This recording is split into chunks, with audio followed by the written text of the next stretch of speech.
Welcome to ज्ञान सेतु। तो आज है हिस्ट्री फाउंडेशन बैच की डे 5 और इस लेक्चर में हम पाषाण काल के सेकेंड लेक्चर को शुरू करेंगे। यदि आप किसी भी कॉम्पिटिटिव एग्जाम्स की तैयारी कर रहे हैं, अगर हिस्ट्री पढ़ना चाहते हैं तो ये सीरीज को आप फॉलो कर लीजिए। डेफिनेटली आपको बेहतर इससे फ़ायदा मिलेंगी, साथ साथ नोट्स भी बनाते आप चलेंगे। तो चलिए आइए हम शुरू करते हैं अपने पार्ट 2 को। पिछले लेक्चर में हमने जाना था कि पाषाण काल जो होते हैं 3 प्रकार के होते हैं: पूरा पाषाण काल, मध्य पाषाण काल और आपकी नव पाषाण काल। पूरा पाषाण काल को भी 3 पार्ट में हमने बांटा था। उसके बाद हम पूरा उस 3 पार्ट को कंप्लीट कर लिए। आइए अब उसके सेकेंड पार्ट को लेकर चलते हैं, मध्य पाषाण काल क्या होता है। तो सुनिए, तो मध्य का पाषाण काल में सबसे पहला पॉइंट हमारा आता है कि मध्य पाषाण काल के लोगों के जीवन का आधार क्या था। तो इस काल में के लोग मछली पालन करते थे और अपना पेट भरते थे मछली पालन करके। पिछले लेक्चर में हमने जाना था कि पूरा पाषाण काल में क्या था, वो लोग आखेटक हुआ करते थे और साथ साथ आखेटक के साथ खाद्य संग्राहक भी हुआ करते थे मनुष्य। तो इसमें सेकंड में जो मध्य पाषाण काल आया, इसमें लोग मछली पकड़कर अपना पेट भरते थे। इसके अलावा ये लोग हंटिंग भी करते थे, शिकारी थे और इसके अलावा ये खाद्य संग्राहक भी हुआ करते थे। ऐसे करके अपना जीवन मध्य पाषाण काल में लोग व्यतीत करते थे। लेकिन सिर्फ ये लोग इतना ही कार्य नहीं किए मध्य पाषाण काल में आकर। मध्य पाषाण काल में आकर अब इन लोगों ने पशुपालन की भी शुरुआत कर ली। पूरा पाषाण काल में तो इन्होंने कोई पशुपालन की शुरुआत नहीं करी, अपना एक खाद्य संग्राहक, एक हंटर की तरह जीवन व्यतीत किए। परंतु पशुपालन की शुरुआत जब ये लोग किए तो इनमें सबसे पहला जो मानव द्वारा पशुपालन करने का सबसे पहला जो साक्ष्य है वो इसी काल से हमको देखने को मिलता है। और इसमें सबसे मेन इसका साक्ष्य हमको देखने को मिलता है वागौर राजस्थान से पशुपालन की शुरुआत, और फिर आदमगढ़ मध्य प्रदेश से हमको देखने को मिलता है। और सबसे पहले मानव ने जिस पशु को पालना शुरू किया था वो था कुत्ता। सबसे पहले मानव ने कुत्ता क्यों ही पाला था। तो अब मानव मध्य पाषाण काल में आकर थोड़ा सा अपने माइंड के प्रोसेस में थोड़ा चेंजिंग किया और चेंजिंग करके अब पशुपालन की भी शुरुआत कर लिया।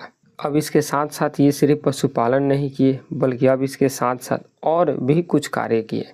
जैसे ये सबसे पहले अब अस्थाई निवास और समाधान के बारे में भी इन्होंने अपने पूरे के पूरे शिक्षण में बात किया था। मतलब अब ये लोग अस्थाई निवास की तरह भी रहना शुरू कर लिए और समाधान में क्या करते थे आपको अभी मालूम चल जाएगा। इस निवास की बात करते हैं तो मानव के एक ही स्थान पर अस्थाई निवास के साक्ष्य सराय नहर के प्रतापगढ़ यूपी से हमको मिला है कि अब मानव मध्य पाषाण काल में एक अस्थाई निवास बनाकर अपना जीवन व्यतीत करने लगा। और समाधान की बात करते हैं तो इसी काल में समाधान की पद्धति का भी विकास हुआ। जो समाधान की 3 पद्धति होती है, आपकी जला देना, दफना देना या फिर अर्ध जला करके और उसको मतलब कि ऐसे फेंक देना, तो तीनों की तीनों पद्धति इसी काल में विकसित हुआ है। इससे मालूम चलता है कि मध्य पाषाण के लोगों में थोड़ा सा माइंड में एक नया चीज़ें क्रिएट होने लगी है। वो लोग अपने शव को जलाना, दफनाना ये सब भी करते थे। ठीक, तो ये इनके अस्थाई निवास और समाधान है। अब बात करते हैं कि मध्य पाषाण काल के जो अवशेष मिले हैं वो कहाँ कहाँ से मिले हैं। तो मध्य पाषाण काल के मेन अवशेष सबसे पहले बिहार के मुंगेर के पैसरा नामक स्थान पर से मिला है हमको। इसके साथ साथ राजस्थान के बागौर जिला, गुजरात का लखनऊ जिला, उत्तर प्रदेश का सराय नहर एवं महदहा, मध्य प्रदेश का आदमगढ़, भीमबेटका, बोघोर, ये सब जगह जो मध्य पाषाण काल के लिए पुरातात्विक स्थल हैं। पुरातात्विक मतलब वो सारी वस्तुएं जिनका यूज मानव अपने जीवन काल में उस समय किया करता था। तो इस सारी चीज़ों का जो हमको मिला है वो आपकी इन सभी क्षेत्रों से मिला है। अब बात करते हैं माइक्रोलिथ की। माइक्रोलिथ मतलब क्या? लघु पाषाण। देखिए, जो हमारा पूरा पाषाण काल था उसमें जो हथियार के आकार थे थोड़े बड़े किस्म के थे पूरा पाषाण काल में। परंतु जैसे ही मानव मध्य पाषाण काल में आया तो अब इस पीरियड में इनके हथियार काफ़ी छोटे हो गए थे, जिनको माइक्रोलिथ कहा गया। यानी मध्य पाषाण काल की ही एक विशेषता थी कि यहाँ पर इस काल के औजार बहुत छोटे होते गए, इसलिए इन्हें माइक्रोलिथ्स कहा जाता है। पत्थर के छोटे टुकड़े मेनली 0.5 से 5 सेंटीमीटर के बीच में रहा, लेकिन ये लोग बेहद नुकीले और सटीक हुआ करते थे। और हथियारों की बनावट में इसमें बहुत बड़ी क्रांति आई, क्योंकि जो हथियार ये लोग पूरा पाषाण काल में यूज करता था, उसके काफ़ी छोटे जो हो गए मध्य पाषाण काल में, जिनको माइक्रोलिथ कहा गया। और ये माइक्रोलिथ पत्थर के औजार हुआ करते थे। अब औजारों की बनावट किस प्रकार थी? तो औजारों की बनावट में सबसे पहले चर्ट और जैस्पर और कार्नेलियन जैसे पत्थरों का ये लोग उपयोग करके और अपनी औजारों को बनाया करते थे। इन औजारों की आकार मेनली नुकीले क्रूड टाइप के, त्रिकोण, ब्लेड और 9 चंद्राकार आकार के इनके हथियार हुआ करते थे, जिनका यूज लोग जानवरों को मारने में इत्यादि कार्यों में किया करते थे। इसके साथ साथ हड्डियों के साथ साथ चर्ट जैस्पर के साथ साथ लोग हड्डियों का भी उपयोग करते थे। हड्डियों और सींगों से बने आभूषण और औजार ये महादहा से प्राप्त है। इसके साथ साथ ध्यान में रखेंगे, बिहार के चिरांद से भी हिरण के सींग के हथियार देखने को मिलते हैं। इसके अलावा ये लोग लकड़ी के हत्थे का भी यूज करने लगे थे। हंसिया और आरी जैसे हथियारों में लकड़ी से हत्थे लगाए जाने लगे थे इस मध्य पाषाण काल में। यानी अब मानव धीरे धीरे अपने आप को थोड़ा बहुत विकास करने की ओर निकल चुका है। बात करते हैं कि मध्य का पाषाण काल में भीमबेटका की गुफाओं से हमको क्या चीज़ें प्राप्त हुई हैं। तो भीमबेटका की गुफाओं से आप एक बार इस पिक्चर को देखेंगे तो यहाँ से हमको मध्य प्रदेश में स्थित भीमबेटका इसी काल की एक चित्रकला का सबसे अद्भुत केंद्र मानी जाती है। भीमबेटका से कई सारी चित्रकलाएं हमको प्राप्त हैं, जैसे कि गुफाओं में शिकार के चित्र। आप एक बार यहाँ पर पूरे पिक्चर को ध्यान से देखेंगे तो आपको लगेगा कि एक व्यक्ति किसी जानवर के ऊपर बैठकर और हाथ में कई हथियारों के साथ ये शिकार कर रहे हैं। तो गुफाओं में शिकार का चित्र भी हमको भीमबेटका की गुफाओं से मिलते हैं। इसके अलावा इस चित्र में आप देखेंगे तो प्राकृतिक रंग का उपयोग किया गया है। तो इस प्राकृतिक रंग का उपयोग इसमें देखने को मिलता है भीमबेटका गुफाओं में।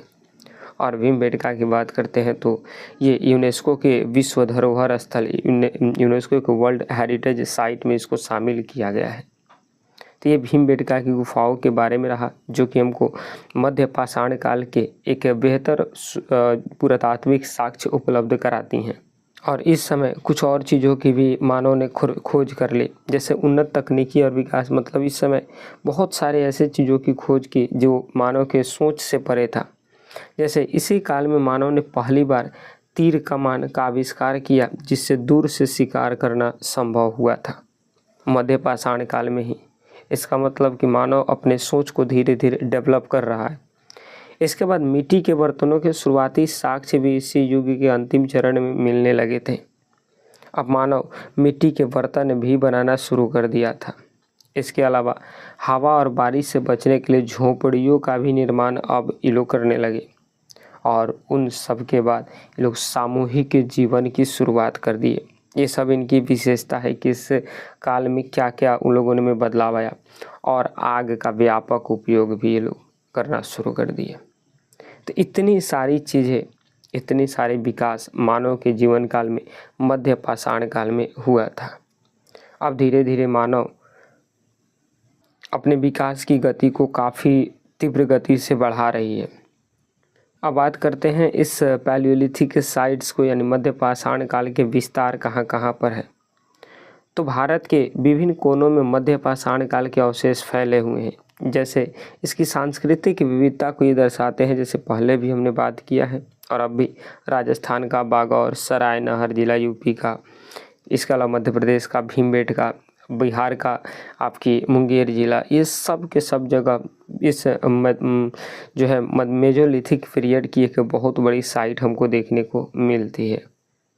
अब मेजोलिथिक पीरियड के बाद मानव के जीवन काल में एक बहुत बड़ी बदलाव देखने को मिला है और इस बदलाव के बाद अब मानव नवपाषाण काल में पहुंच चुके हैं। नवपाषाण काल की एज की बात करते हैं तो ये 9000 BC से लेकर 2500 BC के बीच में है।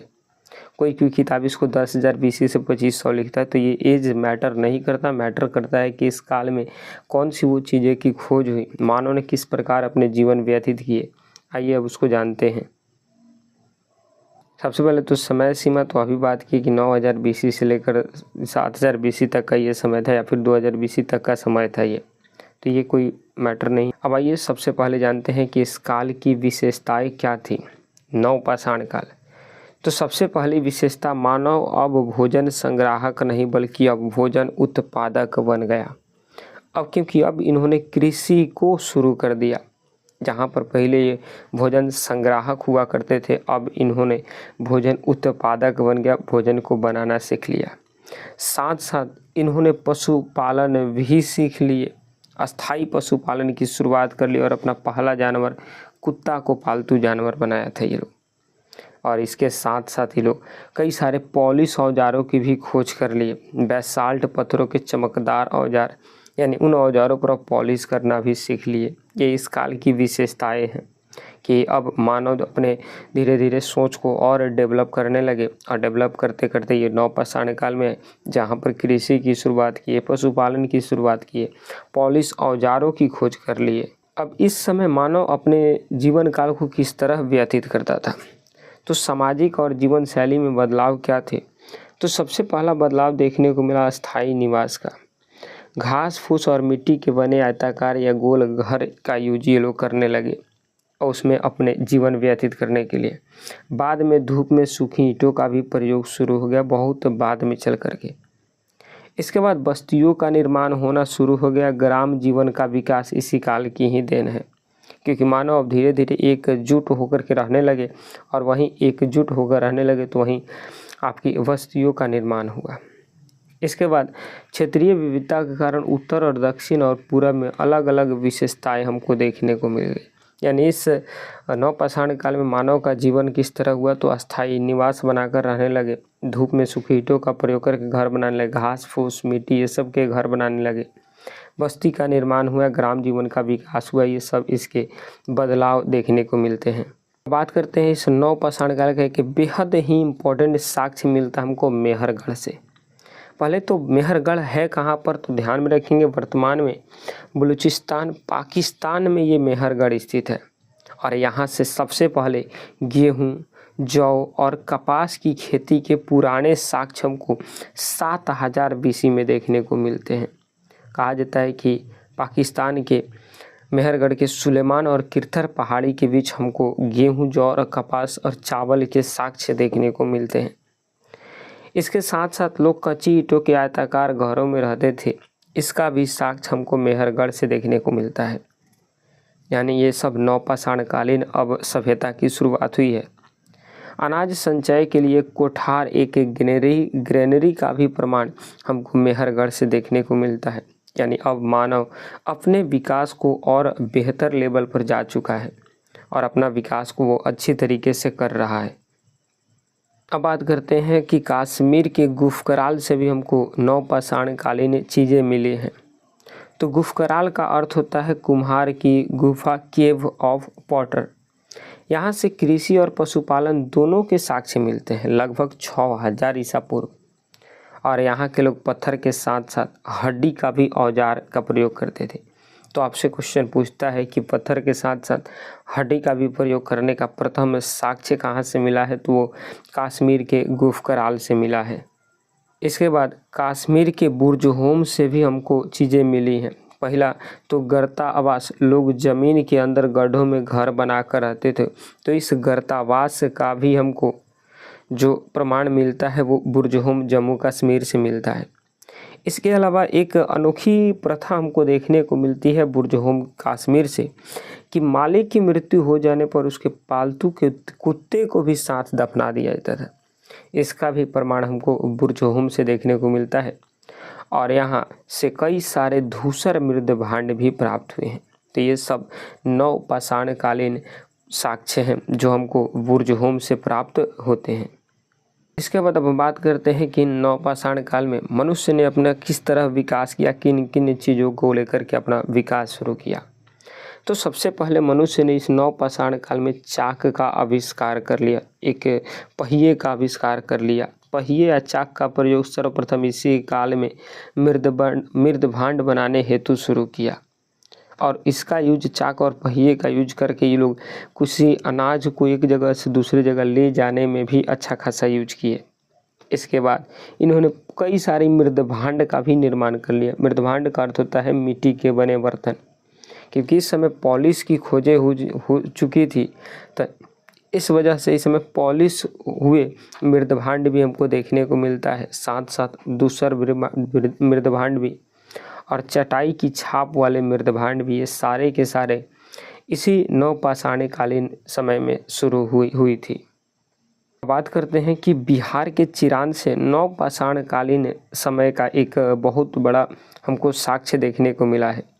तो चिरांद जो कि बिहार के सारण जिला में है, इससे पत्थर के साथ साथ प्रचुर मात्रा में हड्डी के औजार मिले हैं और ये हड्डी के औजार हिरण के सींग से बने हुए और गंगा के तट पर स्थित यह प्रमुख नवपाषाणकालीन एक केंद्र था।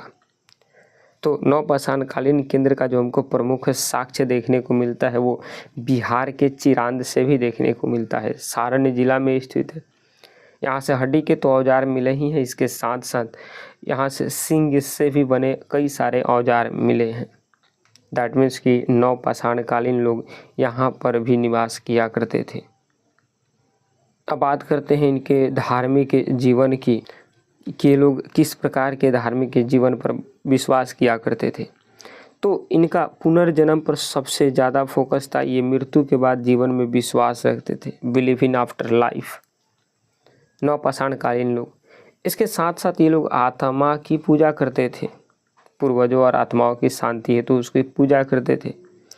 और इसके साथ साथ ये लोग अंत्येष्टि यानी शव के साथ दैनिक वस्तुएं को दफनाने का भी रीति रिवाज था। जब शव मर जाते थे कोई व्यक्ति, तो उनके साथ साथ कई सारे उनकी दैनिक चीज़ों को उनके साथ दफना दिया जाता था, क्योंकि इनका मानना था कि व्यक्ति का मृत्यु नहीं हुई बल्कि उनका एक रूप से दूसरे रूप में रूपांतरण हो चुका है। तो ये इनके धार्मिक और सामाजिक विश्वास था नवपाषाणकालीन लोगों का। बात करते हैं कि नवपाषाणकालीन लोगों का विस्तार, नवपाषाणकालीन सभ्यता का विस्तार कहाँ कहाँ तक था। तो नवपाषाणकालीन जो चीज़ें थी वो हमको कश्मीर के बुर्जहोम और गुफकराल से मिला है, उत्तर प्रदेश के कोल्डिहवा और महदाहा से मिला है और बिहार के चिरांद और सेनुआवर से मिला है। असम के सरुतरु मार्कंडोला इन सब जगहों से मिला है। फिर दक्षिण भारत की बात करते हैं तो कर्नाटक में ब्रह्मगिरी, हल्लूर और पिकली हल से भी कई सारे साक्ष्य हमको नवपाषाण काल के मिले हैं। फिर आंध्र प्रदेश की बात करते हैं तो नागार्जुन कोंडा और उतनूर, इन सब जगहों से भी हमको नवपाषाणकालीन साक्ष्य देखने को मिलते हैं। तमिलनाडु की बात करते हैं तो पयमपल्ली, यहाँ से भी हमको कई सारे नवपाषाणकालीन वस्तुएं देखने को मिलती हैं। बात करते हैं कि कोल्डिहवा से चावल के सबसे प्राचीनतम साक्ष्य प्राप्त हुए हैं, इसको आप इम्पोर्टेंट करके ध्यान में रखेंगे।